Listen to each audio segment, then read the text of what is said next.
चलिए मॉर्निंग बच्चों, आज के क्लास में हम पढ़ेंगे क्लास नाइन्थ का प्रश्न उत्तर के बारे में जानेंगे। हमारा जो चैप्टर चल रहा था ना, वह पहला चैप्टर था आपका। पहला चैप्टर जो था, दूसरा चैप्टर था भारत का पुरातन विद्यापीठ। भारत का पुरातन विद्यापीठ नालंदा। इसके लेखक कौन है? डॉक्टर राजेंद्र प्रसाद।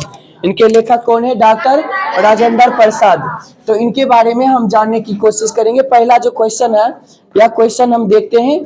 पहला क्वेश्चन सब आदमी लिखेंगे। नालंदा की वाणी एशिया महाद्वीप में, नालंदा की वाणी, नालंदा की वाणी एशिया महाद्वीप में, एशिया महाद्वीप में, एशिया महाद्वीप में पर्वत और समुद्रों के उस पार तक फैल गई थी। पर्वत और समुद्रों के उस पार तक फैल गई थी। इसको लॉक उधर से खुला मोबाइल का लॉक उधर से खुला खुला।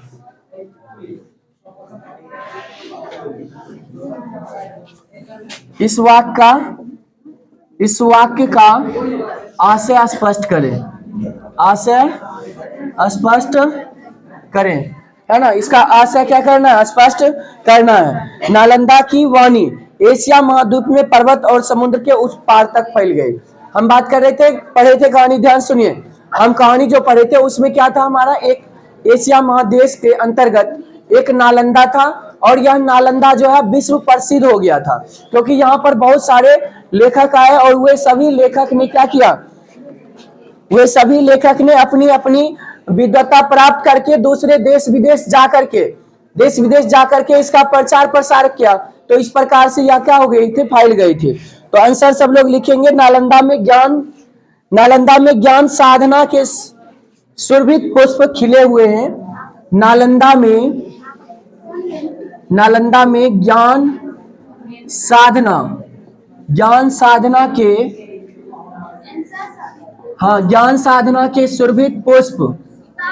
सुरभित पुष्प खिले हुए हैं। लिखिए, अब हम लिखा रहे हैं, आप लोग लिखिएगा। नालंदा में ज्ञान साधना के सुरभित पुष्प खिले हुए हैं। नालंदा में ज्ञान साधना के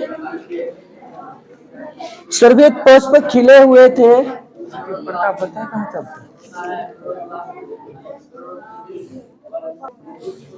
लिख लिए?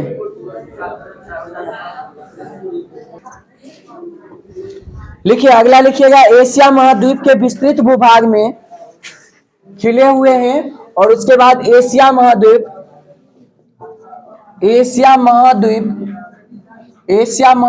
के विस्तृत भाग में,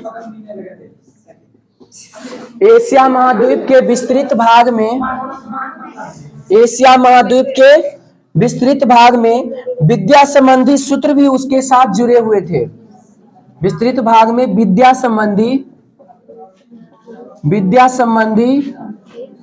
सूत्र भी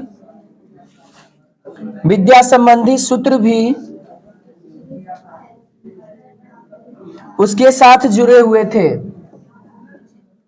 उसके साथ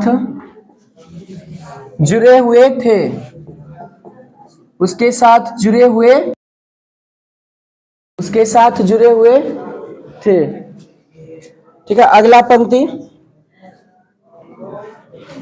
इन सभी कारणों से जो है हम कह सकते हैं कि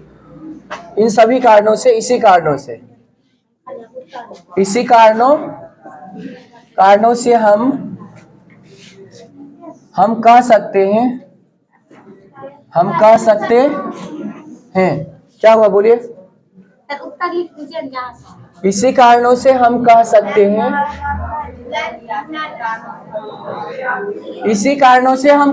हैं, कि नालंदा की वाणी एशिया महाद्वीप में खिली हुई है ना। एशिया महाद्वीप में पर्वत और समुद्र के उस पार तक फैली हुई है। एशिया महाद्वीप में पर्वत और समुद्र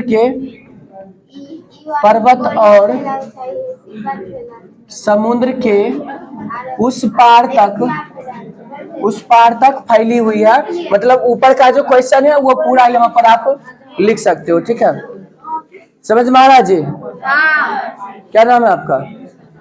क्या? सालो। आज से आ रहे हैं?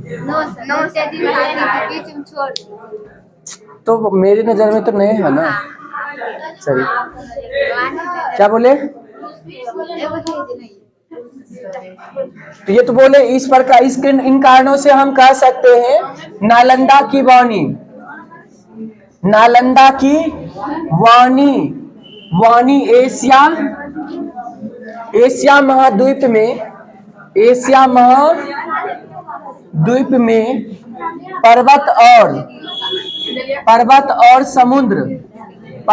समुद्र के उस पार तक, पर्वत और समुद्र के उस पार तक फैल गई थी। तो यही सब कारण से ऐसा कहा जाता है ना। अगला दूसरा क्वेश्चन सब बाद में लिखेंगे। दूसरा जो प्रश्न है आपका यह है, मगध की प्राचीन राजधानी का नाम क्या था और वह कहाँ अवस्थित थी? मगध की प्राचीन राजधानी का नाम क्या था? मगध की प्राचीन राजधानी का नाम, मगध की प्राचीन राजधानी का नाम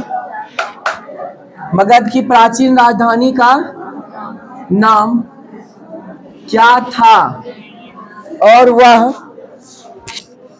कहाँ अवस्थित थी? और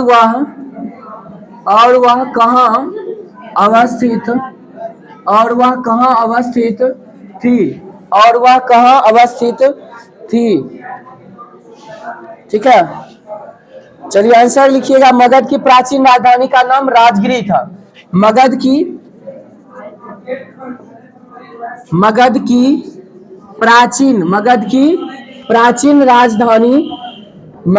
प्राचीन राजधानी का नाम राजगिरी था। राजगिरी था। मगध की प्राचीन राजधानी का नाम राजगिरी था। और वह कहाँ अवस्थित थी? और वह 5 गांव के मध्य में बसी हुई। और वह 5 गांव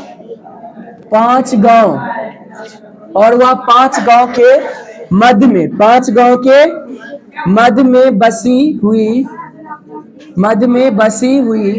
5 गांव के मध्य में बसी हुई गिरिब्रज या राजगिरी नाम से प्रसिद्ध थी। गिरिब्रज या राजगिरी नाम से प्रसिद्ध थी,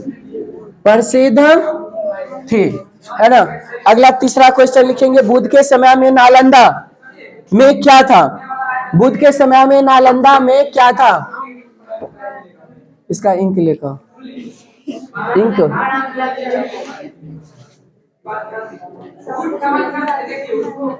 तीसरा क्वेश्चन लिखिएगा। बुद्ध के समय में नालंदा में क्या था? बुद्ध के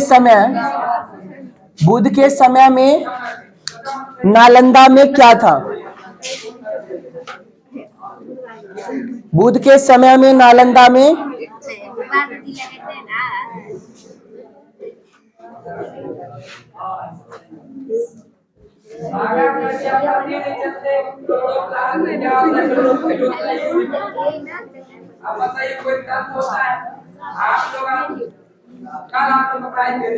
क्या हुआ देवी जी, कहिए।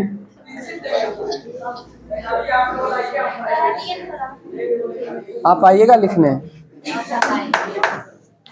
बुद्ध के समय में नालंदा में क्या था? नालंदा में क्या था? आइए, किसको लिखना? आइए, बुद्ध के समय में नालंदा में क्या था बताइए। प्रवाजिकों का आम्रवन था। क्या था? बुद्ध के समय में नालंदा में, लिखेंगे आंसर। आंसर बुद्ध के समय में नालंदा में, बुद्ध के समय में नालंदा में आजीविकों आजीविका मतलब जो आता था वहां उसके जीवन के उपार्जन के लिए, जीवन जीने के लिए, है ना, आजीविका के लिए आम्रवन था। क्या था? आम्रवन, आम्रवन था। आम्रवन मतलब, आम्रवन मतलब आम का बगीचा, आम का बगीचा। अगला क्वेश्चन 4 नंबर, महावीर और मेखली पुत्र गोसाल की भेंट। महावीर और मेखली पुत्र गोसाल की भेंट। महावीर और मेखली पुत्र गोसाल की भेंट। महावीर और मेखली पुत्र गोसाल, महावीर और मेखली पुत्र गोसाल। नंबर 4 क्वेश्चन, महावीर और मेखली पुत्र गोसाल, महावीर और मेखली पुत्र गोसाल की भेंट किस उपग्राम में हुई? गोसाल की भेंट किस उपग्राम में हुई? किस उपग्राम में हुई? किस उपग्राम में हुई? आंसर लिखेंगे जैन ग्रंथों के अनुसार, है ना। ये बात कहां दिया गया है? जैन ग्रंथ में, तो इसलिए लिखेंगे जैन ग्रंथों के अनुसार, जैन ग्रंथों के अनुसार, जैन ग्रंथों के अनुसार नालंदा के उपग्राम वाहिरिका, नालंदा के उपग्राम, नालंदा के उपग्राम वाहिरिका, नालंदा के उपग्राम वाहिरिका में महावीर और वाहिरिका में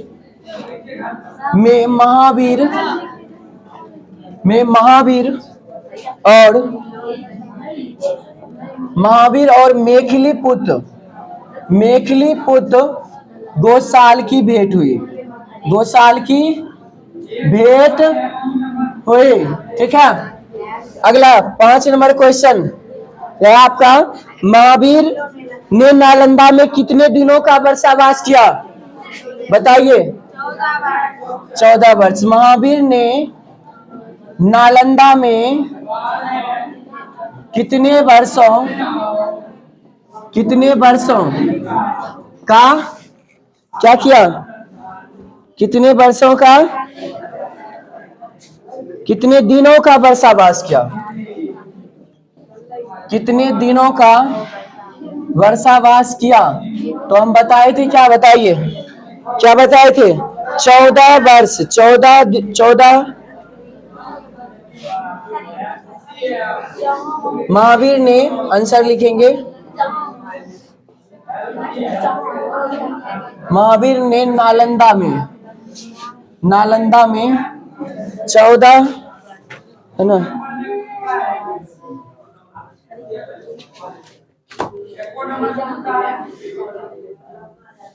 14 वर्षावास बिताए। 14 वर्षावास नालंदा में, 14 वर्षावास बिताए। 14 वर्षावास बिताए। ठीक है। अगला क्वेश्चन पुनः लिखेंगे, question number 6। Question number 6, Taranath कौन थे? तारानाथ कौन थे? बताइए, तारानाथ कौन थे? तिब्बत के विद्वान, इतिहासकार, लेखक।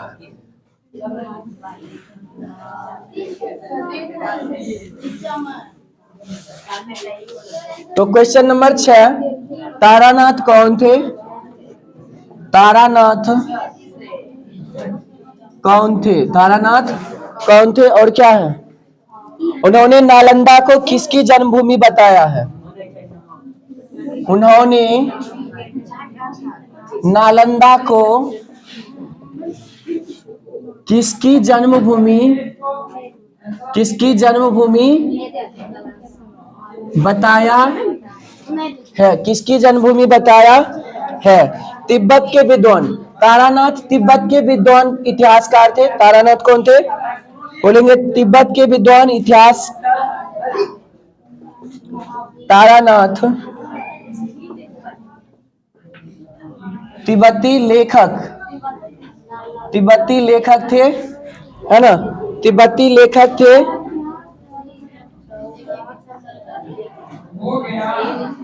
इनके अनुसार नालंदा सारीपुत की जन्मभूमि है। उन्होंने कहा नालंदा सारीपुत की जन्मभूमि है। नालंदा सारीपुत की क्या है? जन्मभूमि है। नंबर 7, वो आपकी प्रॉब्लम है, हम तो इतना आराम आराम से लिख रहे हैं और पीछे यहाँ तक आने के बाद ऊपर से तनी तनी मिटा रहे हैं, तो वो आपकी कमी है। आप इतना स्पीड नहीं लिखोगे तो फिर प्रॉब्लम है ना। हालांकि जो नहीं लिखते हो घर पर जाके आप यूट्यूब में देख सकते हैं ना, तो कोई दिक्कत नहीं है। क्या बोले? नहीं दिखता है? दिखता है, दिख तो रहा भाई, दिख तो रहा। अब क्या दिखना चाहिए बता? देखो कितना बेहतर दिख रहा है। चलिए अच्छा है, किसी को दिक्कत होगा तो आगे तो हम बोलिए देख, आप देख सकते हो बाद में।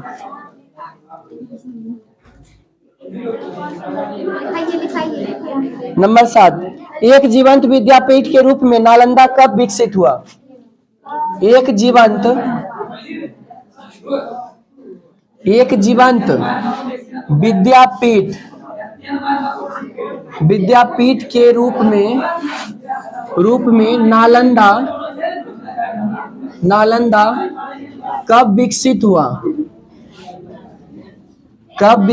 में नालंदा कब विकसित हुआ? एक जीवंत विद्यापीठ के रूप में नालंदा कब विकसित हुआ?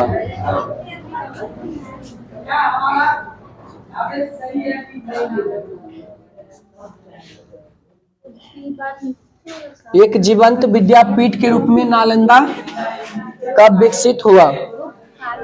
तो आंसर लिखेंगे नालंदा की प्राचीनता की अनुभूति।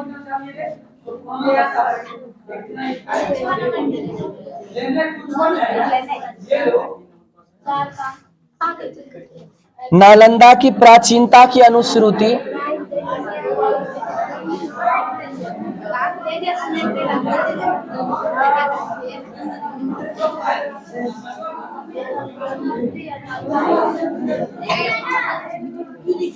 बुध और अशोक दोनों से संबंधित है,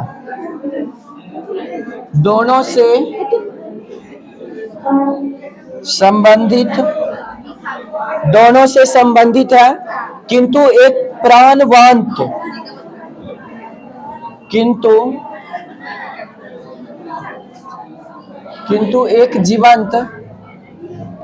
एक जीवंत विद्यापीठ के रूप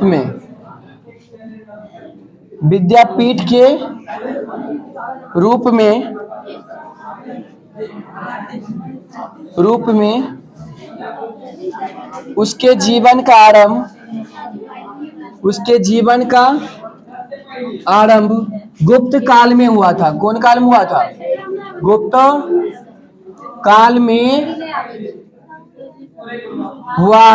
गुप्त काल में हुआ था। अगला क्वेश्चन है 8 नंबर। फाहियान कौन थे? वे नालंदा कब आए थे? फाहियान कौन थे? वे नालंदा कब आए थे? फाहियान कौन थे? वे नालंदा कब आए थे?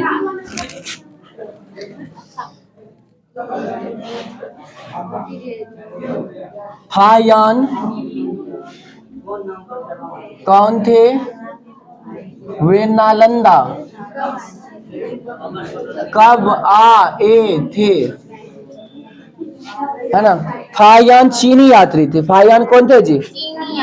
फाहियान चीनी यात्री थे जो 4वीं सदी में नालंदा आए थे। फाहियान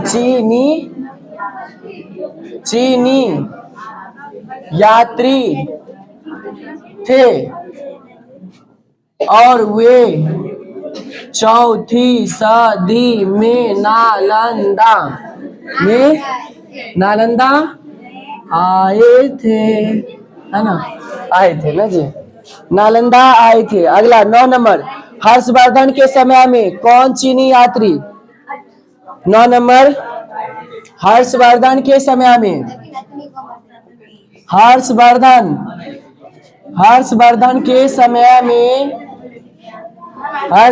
के समय में कौन चीनी यात्री भारत आया था?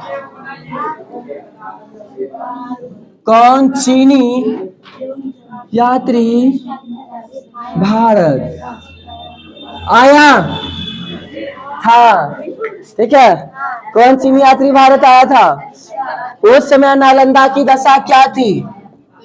उस समय नालंदा की दशा क्या थी? चलिए, तो आंसर अब लिखेंगे। आंसर के लिए सब तैयार हैं?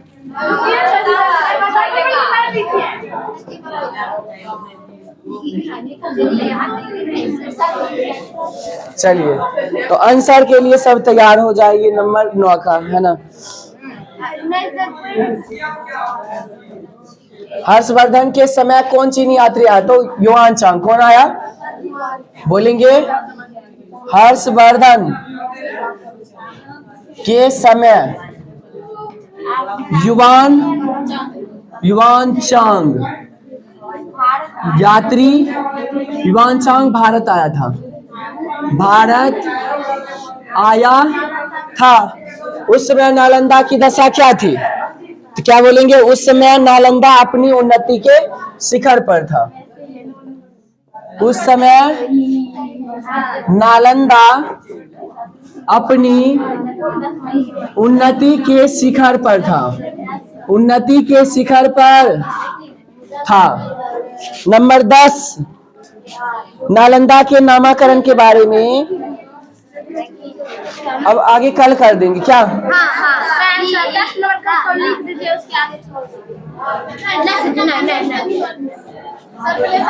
अच्छा, हाथ उठाइए, कौन कौन कहते छोड़ दे? छोड़ दे, कौन कौन चाहते छोड़ दे? कोई नहीं चाहता। चल लिख, नालंदा के नामकरण के बारे में, नालंदा के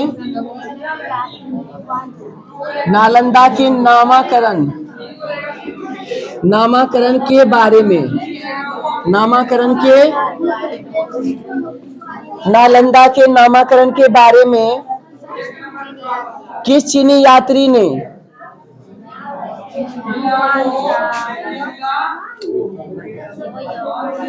किस चीनी यात्री ने किस ग्रंथ के अनुसार क्या बताया? किस ग्रंथ के अनुसार क्या बताया? किस ग्रंथ के अनुसार क्या बताया? आंसर आंसर जे नहीं लिखेगा आंसर ओकरा हो जाएगा। हाँ, चलो, मेरे क्वेश्चन नहीं। अरे कुछ नहीं होगा भाई, चिंता खैर कर रहे। चीनी यात्री युआन चांग ने एक जातक कहानी का हवाला देते हुए, चीनी यात्री युआन चांग ने एक जातक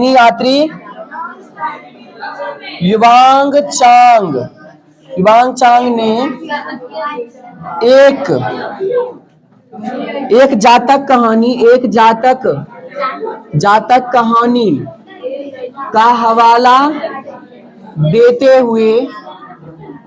हवाला देते हुए बताया कि नालंदा का नाम इसलिए पड़ा है, हवाला देते हुए बताया कि नालंदा का नाम इसलिए पड़ा है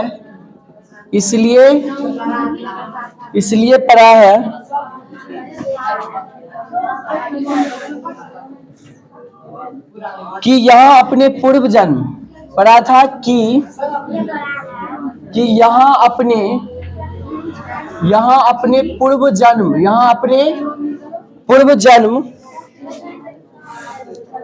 जन्म में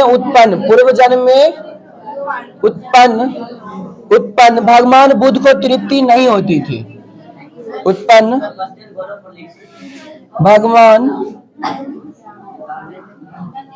भगवान बुद्ध को तृप्ति नहीं होती थी। नहीं होती थी। बोलिए श्री सत्यनारायण भगवान की जय। तो आज भर हम यही रहने देते हैं। कल हम इसका 20वां प्रश्न करेंगे और साथ ही इस चैप्टर का रिवाइज हम ऑब्जेक्टिव सब्जेक्टिव के साथ करेंगे और कल बहुत मजा आ जाएगा। कल जो नहीं आएगा वो पछताएगा। ठीक है, चलिए बाय।